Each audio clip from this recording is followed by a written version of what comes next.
मैं चाहता हूं कि आप अपने मन में एक एलियन को इमेजिन करो। सोचो, एक एलियन स्पीशी, उसकी बॉडी कैसी होगी? हाथ, पैर, आंखें, चेहरा। सोच लिया? क्या आप सब ने कुछ ऐसा या फिर ऐसा ही इमेजिन किया, राइट? अब ज़रा रुक के सोचो कि अर्थ पर रहने वाली स्पीशी कैसी दिखती है। इंसान, 2 हाथ, 2 पैर, 2 आंखें। क्या आपने जो एलियन को इमेजिन किया है वो हमसे सिमिलर है? क्या उसके भी आंखें हैं? क्या उसके भी हाथ पैर है? अगर हाथ पैर आपने कम या ज़्यादा भी इमेजिन कर रहे हैं तो क्या वो इंसान से सिमिलर है? और अगर इंसान नहीं तो अर्थ के बाकी जानवरों से। यही मेरी प्रॉब्लम है मूवीज़, शोज़ और गेम्स में दिखाई जाने वाली एलियन स्पीशीज़ के साथ। वो इतने जाने पहचाने क्यों लगते हैं? वो एलियंस कभी ट्रूली एलियन फील क्यों नहीं होते हैं? जब मैं एलियन वाली मूवीज़ देखता हूँ और मैं ह्यूमन जैसी एलियन स्पीशी देखता हूँ तो मेरा पूरा इमर्जन ब्रेक हो जाता है। मूवीज़ में दिखाए जाने वाले एलियंस इंसान जैसे बनाए जाते हैं ताकि हम उनसे रिलेट कर पाए, बट मेरे साथ इसका टोटली उल्टा होता है और यही तो उनकी प्रॉब्लम है। क्या आपको सच में लगता है कि हम किसी एलियन स्पीशीज से रिलेट कर पाएंगे?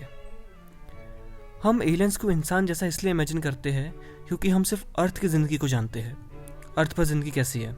कार्बन बेस्ड है, पानी का यूज़ करती है, डीएनए पे चलती है। इसलिए हम मान लेते हैं कि यूनिवर्स में ज़िंदगी का फॉर्मूला भी यही होगा। पर ये सिर्फ मान लेना है, ये कोई साइंस का रूल नहीं है। साइंस के हिसाब से ये ज़रूरी नहीं है कि ज़िंदगी हमेशा कार्बन बेस्ड ही होगी जैसे हमारे अर्थ पर है। एस्ट्रोबायोलॉजी में सीरियसली स्टडी होती है सिलिकॉन बेस्ड केमिस्ट्री, अमोनिया या मीथेन जैसे लिक्विड्स में रिएक्शन, ऐसी लाइफ जो डीएनए भी ना यूज़ करती हो सकता है किसी प्लेनेट पर ज़िंदगी बिल्कुल केमिकल प्रोसेस जैसी हो, ना बॉडी, ना शेप, ना चेहरा। एक इम्पॉर्टेंट बात यह है कि भले ही एलियन लाइफ कार्बन बेस्ड भी क्यों ना हो, इसका मतलब ये बिल्कुल नहीं है कि वो हम जैसी होगी। हम अर्थ पर ही देख सकते हैं, हम ह्यूमंस, ऑक्टोपस, ट्रीज, बैक्टीरिया, ये सब कार्बन बेस्ड लाइफ है, same chemistry, same planet, but फिर भी एक दूसरे से बिल्कुल अलग। जैसे कि ये सब लोग एक दूसरे से एलियन हो। तो किसी और प्लैनेट पर जहाँ ग्रेविटी, हवा, प्रेशर और इवोल्यूशन बिल्कुल अलग हो, वहाँ कार्बन बेस्ड जिंदगी भी हमसे कितनी ज़्यादा अलग और अजीब होगी। और अब एक अनकंफर्टेबल बात, साइंस में ज़िंदगी की एक ही डेफिनेशन नहीं है, इसलिए स्पेस मिशंस एलियंस को चेहरे नहीं ढूंढते हैं, वो ढूंढते हैं केमिकल इम्बैलेंस, एनर्जी का यूज़, रिएक्शंस, पैटर्न्स।